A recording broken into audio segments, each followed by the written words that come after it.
Waalaikumsalam. Waalaikumsalam warahmatullahi wabarakatuh. Waalaikumsalam warahmatullahi wabarakatuh. Gimana kabarnya hari ini? Waalaikumsalam warahmatullahi wabarakatuh. Alhamdulillah baik Ibu.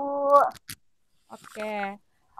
Sebelum kita mulai ke pembelajaran, alangkah baiknya kita berdoa terlebih dahulu kepada Suci. Silakan untuk memimpin doanya. Kepada teman-teman, sebelum memulai pelajaran, lebih baik kita berdoa. Berdoa dimulai.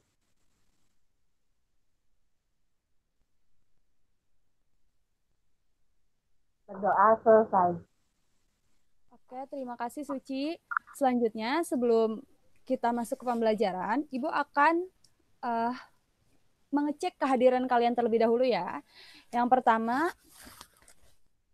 Agisni Nurul Fadilah. Hadir Ibu. Husnul Yulianti. Hadir Ibu. Melani.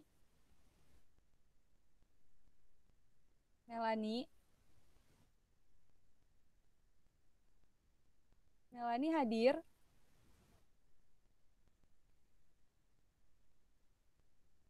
Melani. Maka baik kita lanjut. Bu. Oh, tapi hadir ya. Tapi hadir ya. Selanjutnya Suci Fatimah hadir. Hadir Ibu. Dan yang terakhir Yulinda Anjar hadir. Hadir Ibu. Baik, berarti hari ini kelas full ya. Langsung saja, anak-anak kalian ingat nggak pertemuan sebelumnya kita membahas mengenai apa? Tentang teks persuasi, Bu. Teks persuasi. Apa sih yang dimaksud dengan teks persuasi itu? Teks persuasi itu teks yang berisi ajakan atau bujukan kepada seseorang buat mengikuti keinginan si penulisnya. Oke, tepat sekali Agisni. Saya beri poin plus ya. Lalu lanjut saja. Kita akan memasuki materi. Di sini Ibu punya materi mengenai kelanjutan dari teks persuasi tersebut. Nah, ini materinya. Sudah terlihat anak-anak?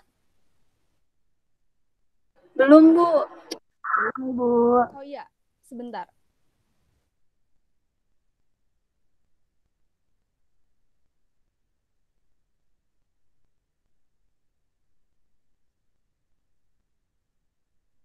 Apakah sudah terlihat? Terlihat, Ibu. Nah, baik.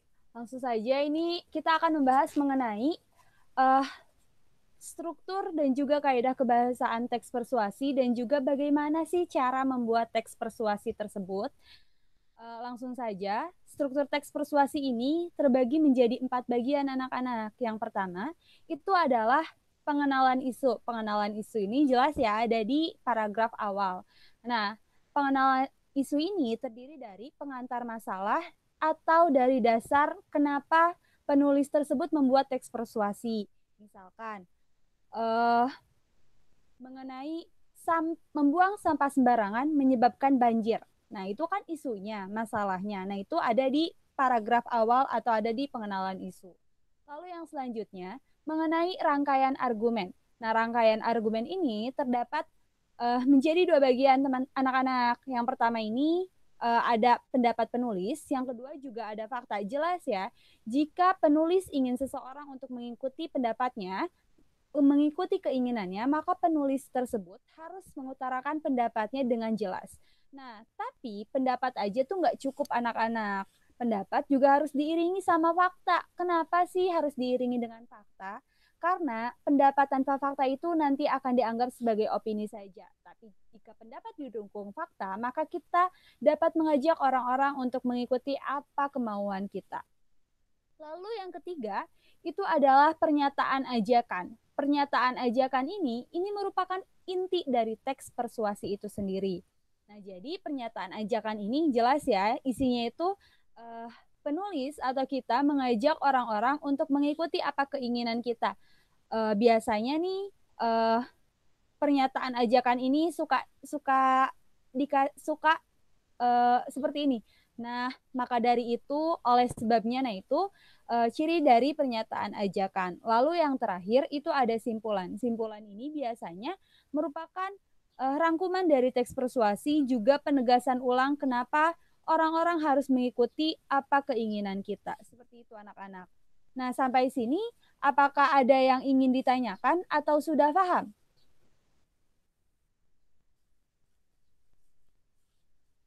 Bagaimana anak-anak? Apakah ada yang ingin ditanyakan?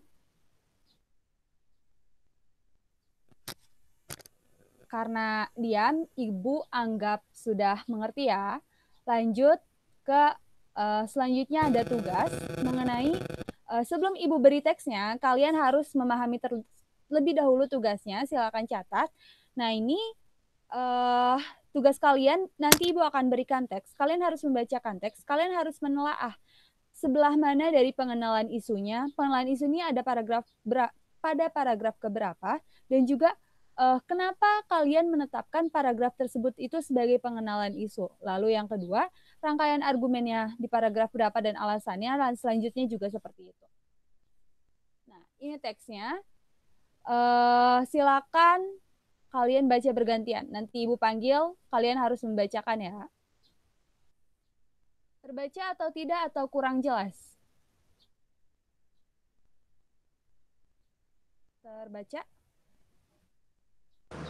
Terbaca, Bu. Oke, baik. Yulinda, silakan baca paragraf pertama dan juga kedua. Baik, Bu. Internet dan hak. Teman-teman sekalian, jujur saja, kita memang belum bisa terbuka membicarakan soal seks dan kesehatan reproduksi. Padahal itu penting sekali buat kita ketahui supaya tidak terjerumus ke jalan yang salah. Nah, lewat situs-situs tertentu di internet, beragam informasi yang kita butuhkan bisa kita dapatkan. Kalau di bidang hukum, hak adalah singkatan dari hak atas kekayaan intelektual. Ini ada kaitannya dengan perlindungan dan penggunaan hak cipta. Akan tetapi, hak yang akan kami bahas sekarang merupakan singkatan dari hak-hak reproduksi. Wah, bosan ya bolak-balik mengupas masalah yang satu ini. Sekedar mengingatkan saja, sebagai remaja kita punya 10 hak reproduksi yang sepantasnya kita pertahankan. Baik Yulin, terima kasih telah membacakan. Selanjutnya saya ingin Agisni untuk membacakan paragraf ketiga dan juga keempat. Agisni? Ya, Bu.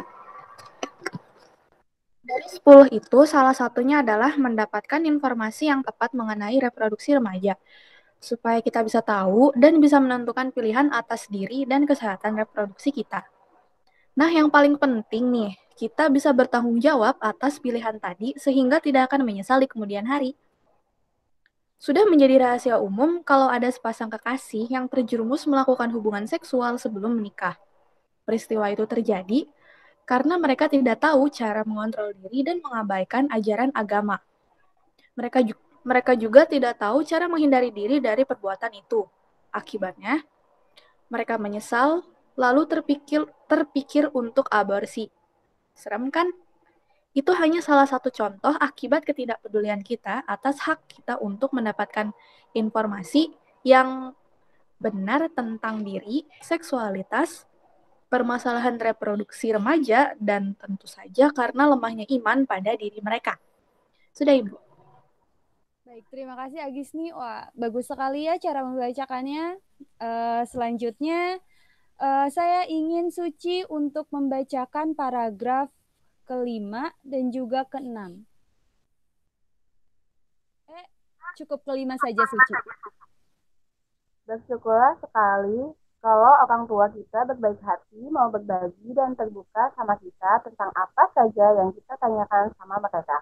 Masalahnya, buat orang tua juga ternyata tidak segampang itu membicarakan soal seks reproduksi remaja dan berbagai isu lainnya. Sudah, Ibu.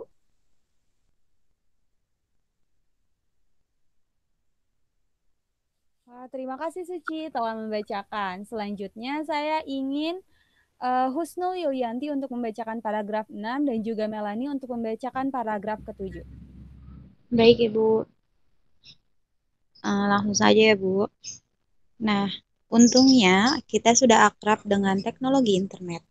Media ini memungkinkan kita untuk mencari informasi semua kebutuhan kita. Banyak situs di internet yang menyediakan berbagai informasi tentang seksualitas dan reproduksi bagi remaja. Hanya saja, kemajuan teknologi, termasuk internet, biasanya bagai pisau bermata dua.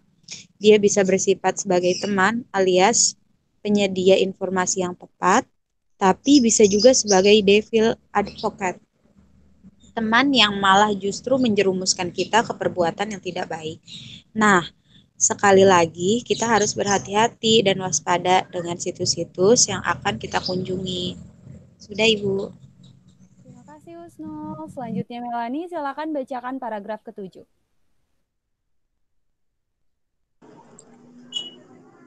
Selanjutnya, Oh iya. selamat berakrab-akraban dengan internet.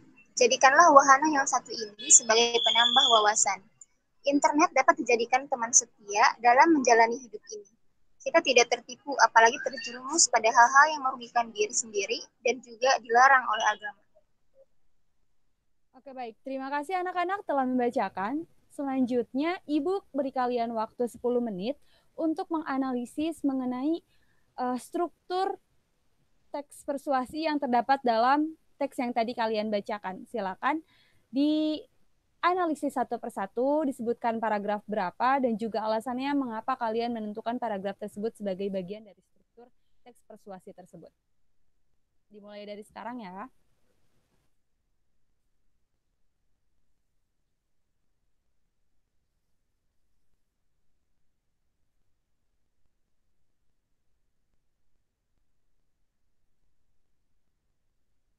Bagaimana anak-anak? Apakah sudah menganalisis?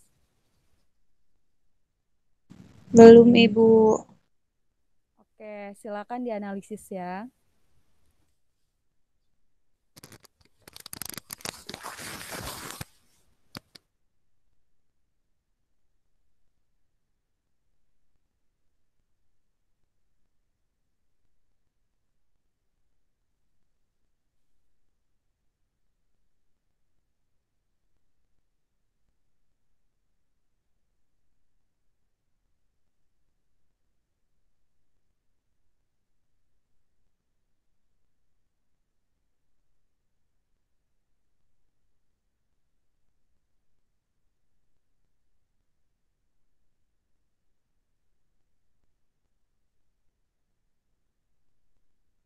Nah, sekarang sudah 10 menit. Apakah kalian sudah selesai menganalisis?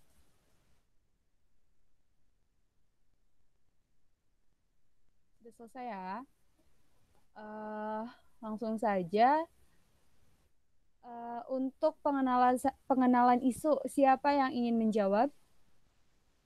Yang sudah selesai?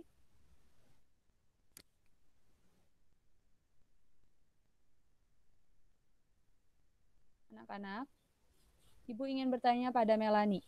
Melani, apakah sudah menyelesaikan analisisnya?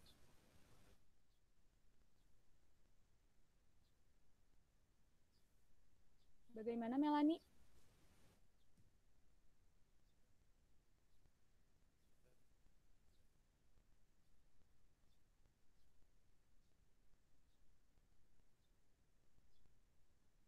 Ataukah yang lain ada ingin menjawab untuk poin pertama?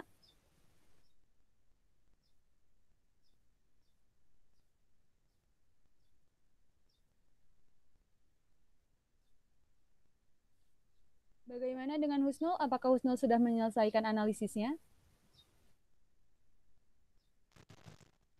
Belum, Ibu. Baik, saya tunggu beberapa menit lagi ya.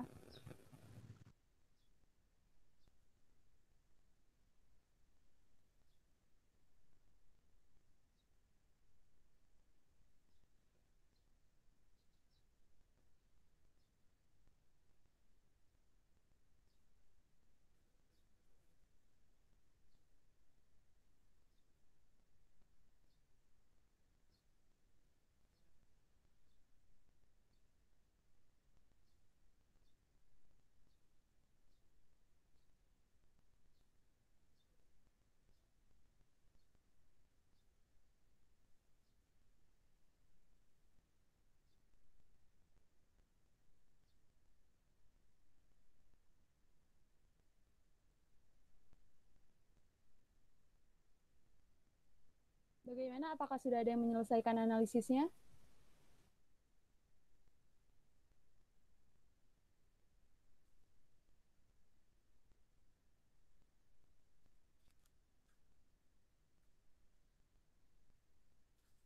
Melani? Apakah Melani hadir?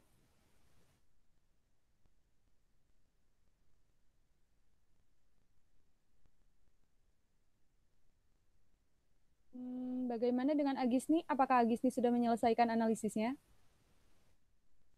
Belum. Suci sudah. Silakan Suci untuk menyebutkan paragraf pertama. Menurut saya, poin 1 pengenalan isu itu ada di paragraf 1 dan 2. Alasannya, karena di paragraf 1 kita dikenalkan mengenai seks dan kesehatan reproduksi. Lalu di paragraf 2, kita dikenalkan mengenai hukum HAKI, singkatan dari hak atas kekayaan intelektual. Jadi di paragraf 1 dan 2 itu, sebelum masuk ke paragraf berikutnya, kita dikenalkan dulu mengenai seks dan kesehatan reproduksi dan hukum yang menangani masalah tersebut. Itu, Bu. Wah, betul sekali Suci. Terima kasih atas jawabannya. Jadi betul ya, untuk paragraf pertama dan kedua ini merupakan bagian dari pengenalan isu karena di sini dikenalkan mengenai isu apa sih yang akan diangkat seperti itu anak-anak. Untuk selanjutnya mengenai rangkaian argumen. Siapa yang ingin menjawab?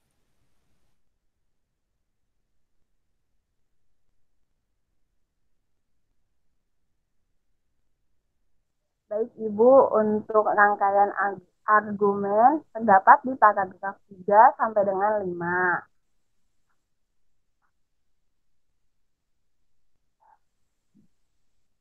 Alasannya? Alasannya karena teksnya tuh.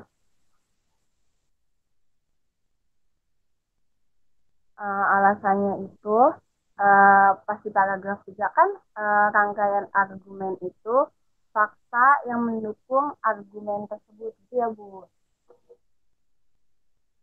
Jadi di paragraf 3 itu kan kita dikasih tahu bahwa salah satunya adalah mendapatkan informasi yang tepat mengenai reproduksi remaja. Faktanya itu kita harus mendapatkan informasi yang tepat mengenai reproduksi remaja. Argumennya supaya kita bisa mengetahui dan menentukan pilihan atas diri dan kesehatan reproduksi kita. Opininya lagi itu ada yang mengatakan bahwa yang paling penting nih, kita bisa bertanggung jawab atas pilihan tadi, sehingga tidak akan menyesal kemudian hari. Nah, betul sekali. Sekali lagi terima kasih Suci karena sudah menjawab. Jadi betul anak-anak bahwa pada rangkaian argumen ini terdapat pada paragraf ketiga sampai paragraf kelima karena paragraf tersebut itu dikeluarkan pendapat-pendapat dari penulis dan juga didukung oleh fakta-fakta yang ada seperti hak-hak kita untuk mendapatkan informasi mengenai reproduksi itu sendiri apa, seperti itu ya teman-teman, anak-anak. Selanjutnya mengenai struktur dari ajakan-ajakan. Nah, siapa yang ingin menjawab? Saya, Bu. Baik, Yulinda, silakan. Struktur ajakan itu adanya di paragraf ke-6, Ibu. Kenapa itu? Soalnya di paragraf ke-6 ada kata harus hati-hati. Kan kalau ajakan itu ada yang kayak seharusnya, hendaknya. Nah, itu di situ ada kata harus hati-hati. Di situ harus hati-hati dengan situs-situs yang akan kita kunjungi gitu, Bu. Wah, betul sekali. Benar nih bahwa dalam ajakan itu kita harus ada kata harus. Jadi sifatnya mengajak ya. Jadi sudah jelas bahwa paragraf ke-6 ini merupakan merupakan bagian dari ajakan-ajakan. Lalu selanjutnya untuk yang terakhir mengenai penegasan kembali atau simpulan, itu siapa yang ingin menjawab?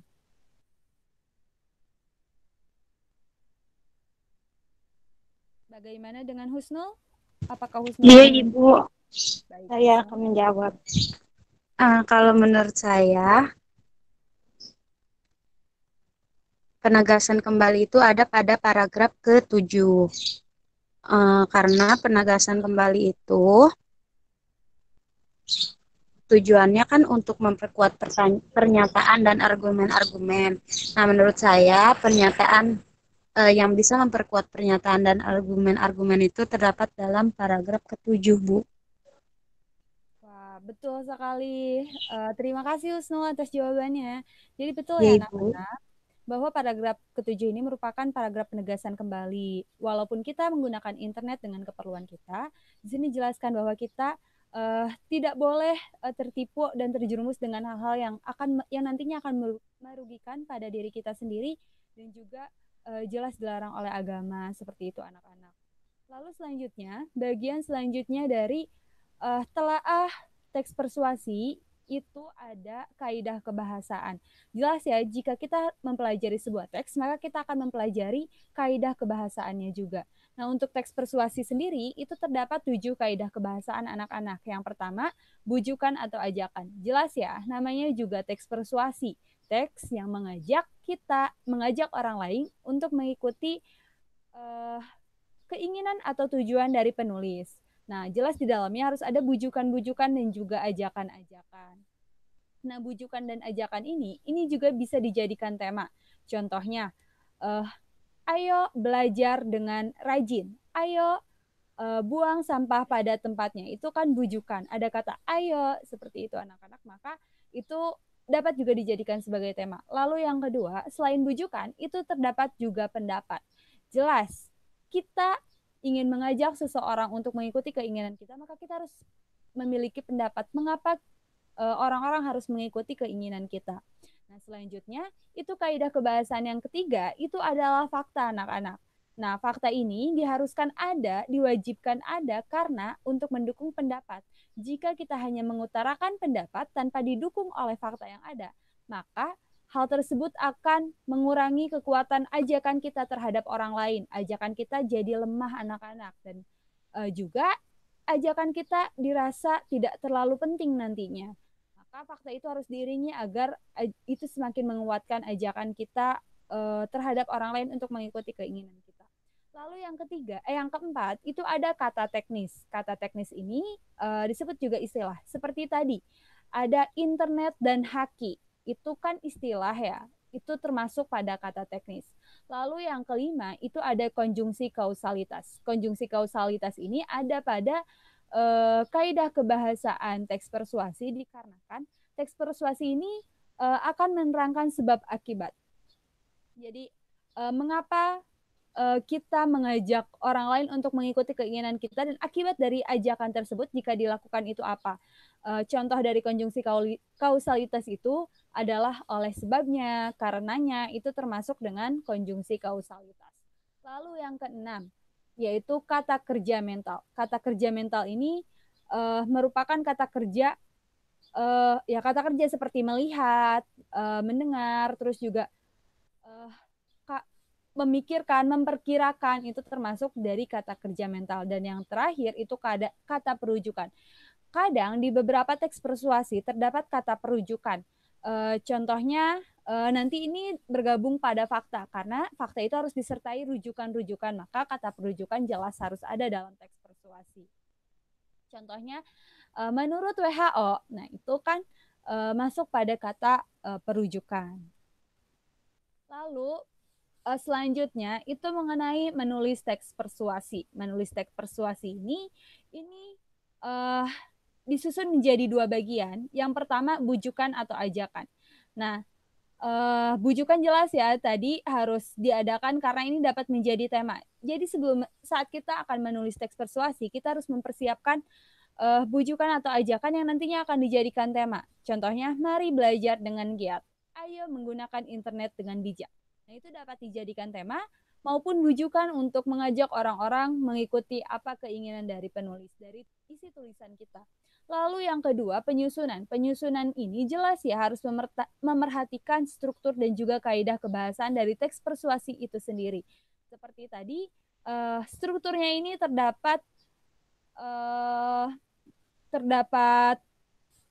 apa ya tadi Ibu lupa, maaf. Terdapat pengenalan isu, rangkaian argumen, ajakan dan juga penegasan kembali anak-anak. Dan kaidah kebahasannya jelas ya, harus ada pendapat, fakta, kata teknis, kata kerja mental, konjungsi kausalitas, itu semua harus ada dalam teks persuasi. Nah, selanjutnya ini ada tugas untuk kalian. Yang pertama, kalian harus menentukan tema dan bujukan utamanya. Yang tadi itu contohnya seperti, ayo belajar dengan giat, ayo buang sampah pada tempatnya. Lalu yang kedua, kalian harus mencatat rincian-rincian yang mengarahkan pada ajakan berupa pendapat dan fakta. Jadi, ketika kalian sudah menentukan, misalkan temanya adalah jangan merokok gitu, mari tinggalkan rokok, maka kalian harus memuat pendapat-pendapat kalian dan juga fakta kenapa kalian mengajak orang-orang untuk berhenti merokok, seperti itu. Dan yang terakhir itu ada menyusun pendapat, ajakan, dan fakta sesuai dengan rumusan struktur teks persuasi. Nah, ini Ibu contohkan tabelnya. Ada pengenalan isi atau tema, ada rangkaian argumen, pendapat atau fakta, dan yang terakhir ada pernyataan ajakan. Nah, sampai sini apakah ada yang ingin ditanyakan dari tugasnya atau mungkin dari penjelasan Ibu tadi?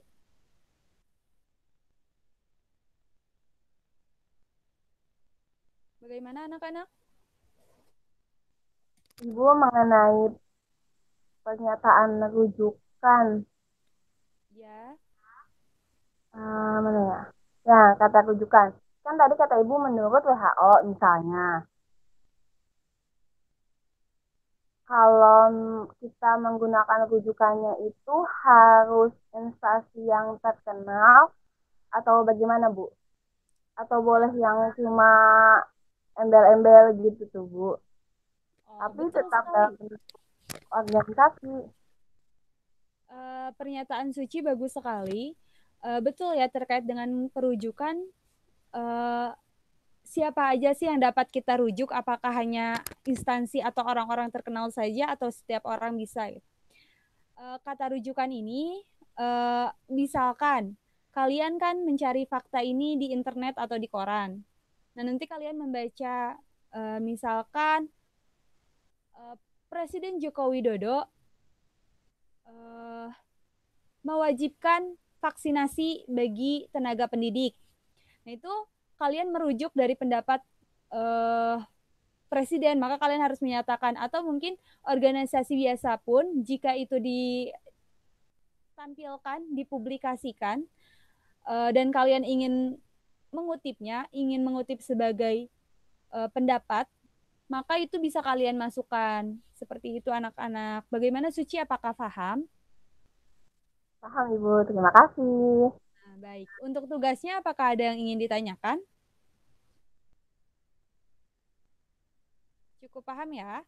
Karena waktu kita sebentar lagi, maka tugasnya silakan kalian buat di rumah, lalu dikirim, silakan kalian buat setelah selesai mata pelajaran ini, lalu kalian kirim batasnya sampai pertemuan selanjutnya. Dikirim di Google Classroom ya anak-anak. Sekian dari pembahasan kita. Ibu izin pamit ya. Wassalamualaikum warahmatullahi wabarakatuh. Waalaikumsalam warahmatullahi wabarakatuh. Waalaikumsalam warahmatullahi wabarakatuh. Terima kasih Bu. Bye.